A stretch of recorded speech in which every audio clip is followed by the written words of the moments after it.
ഏവർക്കും പുതിയൊരു അധ്യായത്തിലേക്ക് ഹാർദവമായ സ്വാഗതം. ഈ അധ്യായത്തിൽ നമ്മൾ വിശകലനം ചെയ്യുന്നത് ഉത്രം നക്ഷത്രക്കാരുടെ 2025 ആണ്ട് സെപ്റ്റംബർ ഒക്ടോബർ മാസങ്ങളിലെ ഗുണദോഷ ഫലങ്ങളാണ്. ഞാൻ ആദ്യമായി ഒന്ന് പറഞ്ഞോട്ടെ, ഇത് ഉത്രം നക്ഷത്രത്തിൽ പിറന്നവരുടെ പൊതുവായ ഫലമാണ് നമ്മളിവിടെ വിശകലനം ചെയ്യുന്നത്. നിങ്ങൾക്ക് ഓരോരുത്തർക്കും വ്യക്തിഗത ഫലം ലഭിക്കുന്നതിനായിട്ട് നിങ്ങളുടെ ജാതകം ഒരു ഉത്തമനായ ജ്യോതിഷിയെ കാണിച്ച് രാശി ചിന്തനം നടത്തി മുന്നോട്ട് പോകുന്നതായിരിക്കും എന്തുകൊണ്ടും നല്ലത്. ഇനി പൊതുവായ ഫലത്തിലേക്ക് വരാം. ഈ ഉത്രം നക്ഷത്രത്തിൽ പിറന്നവർക്ക് 2025 ആണ്ട് സെപ്റ്റംബർ ഒക്ടോബർ മാസങ്ങളിൽ ദാനധർമ്മങ്ങളൊക്കെ നിങ്ങൾ ധാരാളം ചെയ്യുന്നൊരു സമയമാണ്.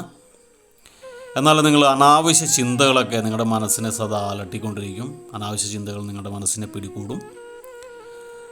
നിങ്ങൾക്കിടെ സ്വജനങ്ങളുടെയൊക്കെ സഹായം നിങ്ങൾക്ക് വർദ്ധിക്കുന്ന ഒരു സമയമാണ്. പല രീതിയിലും നിങ്ങളുടെ ബന്ധുക്കളൊക്കെ സഹായിക്കും. ശുക്ര ചന്ദ്രന്മാരുടെ പരിപ്രവർത്തനം മൂലം കുടുംബാന്തരീക്ഷമൊക്കെ നേരത്തെക്കാളൊക്കെ കൂടുതൽ സന്തോഷ മുഖരിതമായി മാറുന്നതാണ്. കൂട്ടു ബിസിനസ്സുകളൊക്കെ ചെയ്യാതിരിക്കുന്നതായിരിക്കും ഈ മാസങ്ങളിലൊക്കെ നിങ്ങൾക്ക് നല്ലത്. സന്താനങ്ങൾക്ക് നേട്ടത്തിൻ്റെ കാലം തന്നെയാണ് കാണുന്നത്. നിങ്ങൾക്ക് ഈശ്വരചിന്ത തീർച്ചയായിട്ടും വർദ്ധിക്കും. നിങ്ങൾ ആരോപണങ്ങളിൽ നിന്നൊക്കെ ഒന്ന് മുക്തി നേടാനുള്ള സാഹചര്യം കാണുന്നുണ്ട്. കോടതി വ്യവഹാരങ്ങളിലൊക്കെ നിങ്ങൾക്ക് വിജയം തീർച്ചയായിട്ടും പ്രതീക്ഷിക്കാം. കുടുംബത്തിൽ നിന്നും അകന്ന് കഴിയേണ്ട സാഹചര്യം ചില ഉത്തരം നക്ഷത്രക്കാർക്ക് കാണുന്നുണ്ട്. ചിലർക്ക് പൂർവിക സ്വത്തിന്മേൽ ബന്ധുജനങ്ങൾ അവകാശം സ്ഥാപിക്കാനുള്ള സാഹചര്യങ്ങൾ കാണുന്നുണ്ട്. അത് മൂലം അവരുമായിട്ട് ചില വാഗ്വാദങ്ങളിലൊക്കെ ഏർപ്പെടുത്തി കോടതി വ്യവഹാരങ്ങളിലൊക്കെ തുടങ്ങി വെക്കാനുള്ള സാഹചര്യങ്ങൾ കാണുന്നു. നിങ്ങൾ മാന്യതയും ദൃഢനിശ്ചയവും പുലർത്തുന്ന ഒരു സമയമാണ് സെപ്റ്റംബർ ഒക്ടോബർ മാസം. എന്നാൽ നിങ്ങൾ നിസ്സാര കാര്യങ്ങൾക്ക് പോലും മറ്റുള്ളവരുമായിട്ട് കലഹിക്കാനുള്ളൊരു പ്രവണത കണ്ടുവരുന്നു. സ്വന്തം താല്പര്യങ്ങൾക്ക് മങ്ങലേൽക്കാതെ പ്രവർത്തിക്കേണ്ട സമയമാണ്. അത് എപ്പോഴും മനസ്സിലുണ്ടാവണം.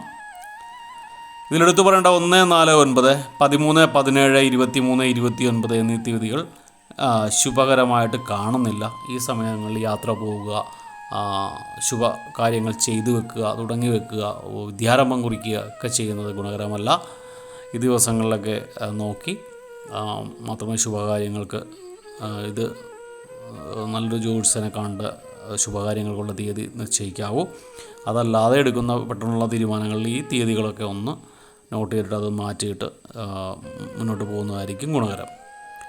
നിങ്ങൾ ഈ മാസങ്ങളിൽ ധാരാളം ആഡംബര വസ്തുക്കളൊക്കെ വാങ്ങാനുള്ള സാഹചര്യം കാണുന്നുണ്ട്. ഇത്രയൊക്കെയാണ് നിങ്ങളുടെ ഈ മാസത്തെ ഗുണദോഷ ഫലങ്ങൾ. ഇതിൽ പേടിക്കാൻ മാത്രമൊന്നുമില്ല. വലിയ കുഴപ്പമില്ലാതെ കാര്യങ്ങൾ മുന്നോട്ട് പോകും.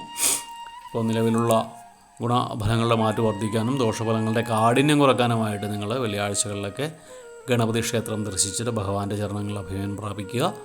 സമസ്തവും ഭഗവാനിൽ അർപ്പിച്ചു കഴിഞ്ഞാൽ ഭഗവാൻ ബാക്കി കാര്യങ്ങളൊക്കെ നോക്കിക്കോളും.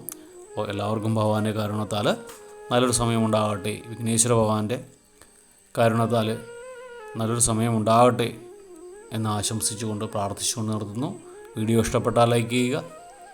തുടർന്നുള്ള മാസങ്ങളിലെ വീഡിയോ കൃത്യമായി ലഭിക്കുന്നതിനായിട്ട് ചാനൽ സബ്സ്ക്രൈബ് ചെയ്തിട്ടില്ലെങ്കിൽ സബ്സ്ക്രൈബ് ചെയ്യുക. മറ്റ് മാസങ്ങളിലെ വീഡിയോ, മറ്റ് നാളുകളുടെ വീഡിയോ ഞാൻ പ്ലേലിസ്റ്റിൽ കൊടുത്തിട്ടുണ്ട്. നിങ്ങൾക്കത് കയറി കാണാവുന്നതാണ്. അപ്പോൾ എല്ലാവർക്കും ഒരിക്കൽ കൂടി നന്ദി പറഞ്ഞുകൊണ്ട് നിർത്തുന്നു. നന്ദി, നമസ്കാരം.